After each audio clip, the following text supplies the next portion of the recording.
Konflik Papua memuncak, TPNPB tetapkan 9 zona perang, begini tanggapan TNI dan solusi internasional.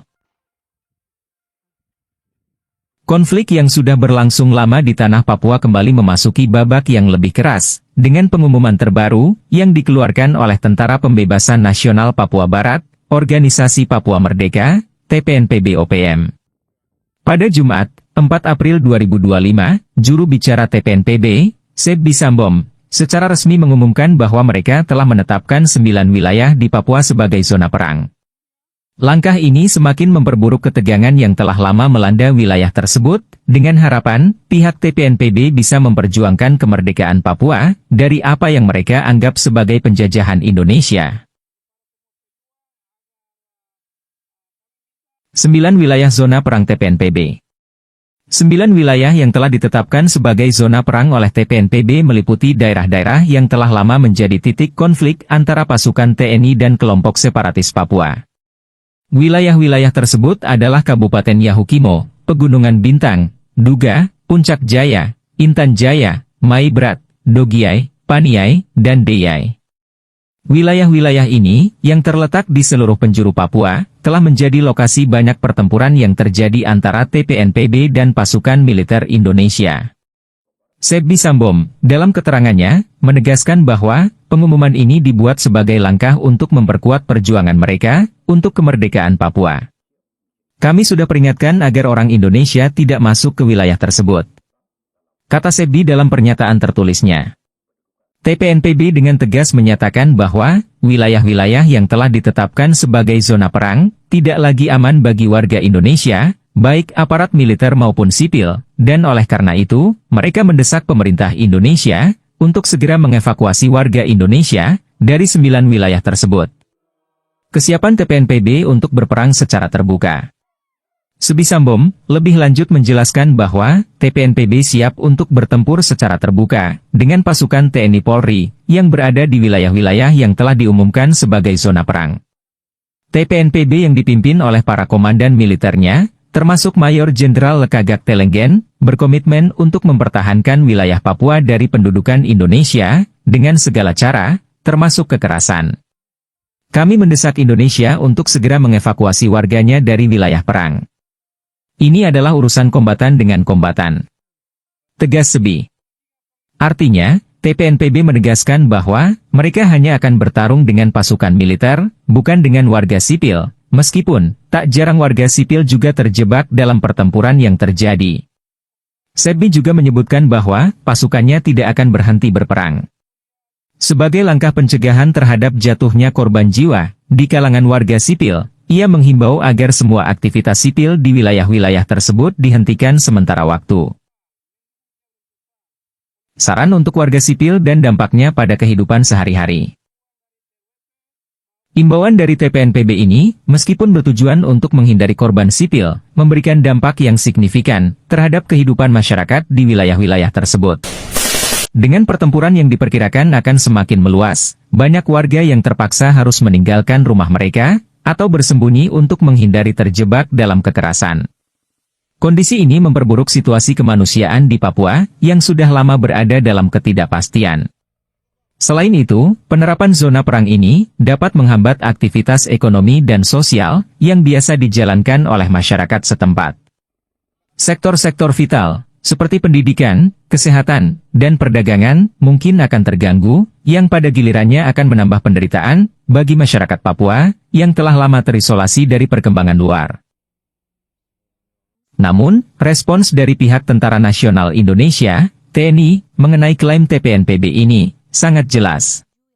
Kepala Penerangan Komando Militer 17, Cendrawasih, Chandra Kurniawan, menyatakan bahwa TNI tidak akan mengakui atau menerapkan zona perang yang diumumkan oleh TPNPB. Dalam pernyataan yang dikeluarkan pada Sabtu, 5 April 2025, Chandra menegaskan bahwa TNI memiliki tugas pokok untuk menjaga keamanan dan kestabilan di Papua, bukan untuk terlibat dalam konflik yang dipaksakan oleh kelompok-kelompok bersenjata. Kami tidak menerapkan zona perang. tegas Chandra. Menurutnya, TNI akan tetap berpegang pada tugas pokoknya untuk melindungi masyarakat Papua dan menjaga kedaulatan negara. TNI, dalam hal ini Kodam 17 Cendrawasih, melaksanakan tugas sesuai dengan tugas pokoknya, yaitu untuk melayani, melindungi, dan mengayomi masyarakat. Tambahnya, Chandra juga menyatakan bahwa TNI berfokus pada upaya menciptakan kedamaian dan kestabilan di Papua dengan melaksanakan operasi yang berorientasi pada kepentingan masyarakat sipil. Dalam pandangan TNI, situasi yang ada di Papua adalah masalah yang harus dihadapi dengan pendekatan keamanan yang lebih mengutamakan perlindungan warga, bukan dengan mengakui atau mengimplementasikan zona perang yang dapat memperburuk kondisi di lapangan. Konflik di Papua tidaklah baru. Ketegangan yang terus berlangsung sejak 1960, memiliki akar sejarah yang dalam, yang berkaitan dengan proses integrasi Papua ke dalam Indonesia pasca Perang Dunia II. Pada tahun 1961, Papua yang kala itu dikenal dengan nama Irian Barat, mendeklarasikan kemerdekaannya dan berusaha membentuk negara merdeka, yang dikenal dengan nama Negara Papua Barat. Namun, Indonesia menganggap Papua sebagai bagian tak terpisahkan dari wilayahnya, dan berusaha untuk mengintegrasikan Papua melalui Operasi Trikora, yang dimulai pada tahun 1962. Setelah penyerahan Papua ke Indonesia, berdasarkan perjanjian New York, pada tahun 1962 dan diselenggarakannya referendum yang kontroversial pada tahun 1969, penentuan pendapat rakyat atau PEPRA, yang hanya melibatkan 1025 perwakilan Papua, banyak pihak menganggap hasilnya tidak sah dan curang. Keputusan ini memicu ketidakpuasan yang mendalam di kalangan rakyat Papua, yang merasa hak mereka untuk menentukan nasib sendiri diabaikan. Ketidakpercayaan terhadap pemerintah Indonesia semakin meningkat, dengan banyak yang merasa bahwa mereka dipaksa untuk menjadi bagian dari Indonesia, tanpa persetujuan yang sah. Sejak saat itu, ketegangan antara kelompok pro-kemerdekaan Papua dan pemerintah Indonesia terus berlanjut, dengan beberapa kelompok bersenjata, termasuk TPNPB, berjuang untuk meraih kemerdekaan dari Indonesia. Perlawanan ini telah menghasilkan pertempuran sporadis, penyalahgunaan hak asasi manusia, dan penderitaan bagi masyarakat Papua. Meskipun berbagai upaya untuk mencapai perdamaian telah dilakukan, ketidakpuasan yang mendalam terhadap cara pemerintah Indonesia mengelola Papua, dan penindasan terhadap gerakan kemerdekaan, tetap menjadi masalah yang belum terselesaikan hingga saat ini. Potensi eskalasi konflik dan dampak jangka panjang. Penetapan 9 wilayah sebagai zona perang oleh TPNPB, semakin meningkatkan ketegangan yang sudah ada. Dalam beberapa tahun terakhir, konflik di Papua telah menyebabkan ribuan korban jiwa, baik di pihak TNI maupun TPNPB, serta warga sipil yang terjebak di antara kedua belah pihak. Dengan adanya klaim zona perang ini, kemungkinan besar pertempuran akan semakin meluas, dengan risiko besar terjadinya lebih banyak korban jiwa. Dampak dari konflik ini juga dapat mengganggu stabilitas kawasan Papua dan sekitarnya, dengan potensi terjadinya pengungsi internal besar-besaran, jika ketegangan semakin meningkat. Bagi masyarakat internasional, ketegangan yang meningkat ini dapat menarik perhatian global, mengingat potensi dampak dari konflik ini yang dapat menciptakan ketidakstabilan di wilayah Asia Pasifik. Respons internasional dan tanggung jawab pemerintah Indonesia. Konflik di Papua tidak hanya menjadi masalah dalam negeri bagi Indonesia, tetapi juga telah menjadi perhatian banyak negara dan organisasi internasional. Isu pelanggaran hak asasi manusia yang terjadi di Papua, termasuk penindasan terhadap warga sipil, sudah seringkali menjadi topik dalam forum-forum internasional. Beberapa negara dan lembaga internasional telah menyerukan penyelesaian damai untuk konflik Papua, tetapi penyelesaian tersebut sering terhalang oleh kebijakan politik dalam negeri Indonesia, yang tidak ingin mengakui klaim kemerdekaan Papua. Pemerintah Indonesia menghadapi tantangan berat dalam meredakan ketegangan ini, di mana upaya diplomatik sering terhambat oleh posisi politik yang sangat mengakar. Di satu sisi, TNI dan pemerintah Indonesia berfokus pada mempertahankan kedaulatan NKRI, sementara di sisi lain, TPNPB terus berjuang untuk mewujudkan kemerdekaan Papua, dengan cara yang penuh risiko dan kekerasan. Proses negosiasi damai, yang telah dilakukan selama bertahun-tahun belum berhasil membawa hasil yang signifikan, dan tanpa adanya kesepakatan yang jelas, ketegangan di Papua kemungkinan besar akan terus berlanjut. Mencari solusi di tengah ketegangan yang kian meningkat. Dengan 9 wilayah yang kini dijadikan zona perang, dan dengan pasukan TPNPB yang siap bertempur secara terbuka, masa depan Papua semakin dipertaruhkan. Perang yang diprediksi akan melibatkan lebih banyak pihak ini membawa risiko besar bagi stabilitas regional dan kesejahteraan masyarakat Papua.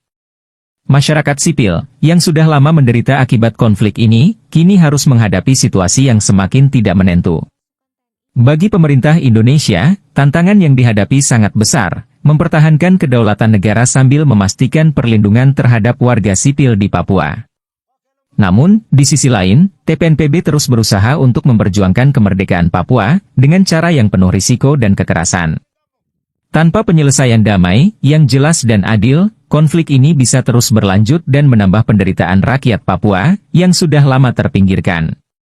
Masa depan Papua tidak hanya bergantung pada upaya kedua belah pihak dalam konflik ini, tetapi juga pada komunitas internasional yang harus dapat berperan lebih aktif dalam mencari solusi jangka panjang yang menghormati hak-hak rakyat Papua dan mempertahankan stabilitas kawasan. Saudara, dukung perubahan positif untuk Papua. Jika video ini dan konten lainnya di Jejak Papua Channel ini bermanfaat dalam mencari solusi bagi berbagai tantangan di tanah Papua, maka mari bersama mengambil peran. Klik subscribe untuk terus mendukung informasi dan inspirasi bagi Papua yang lebih baik. Bagikan video ini melalui WhatsApp dan media sosial agar lebih banyak orang bisa ikut serta dalam perubahan. Tinggalkan komentar di setiap video. Suara dan pandangan Anda sangat berarti dalam membangun diskusi yang konstruktif untuk Papua yang damai dan sejahtera. Setiap subscribe, share, dan komentar dari Anda adalah langkah nyata menuju perubahan.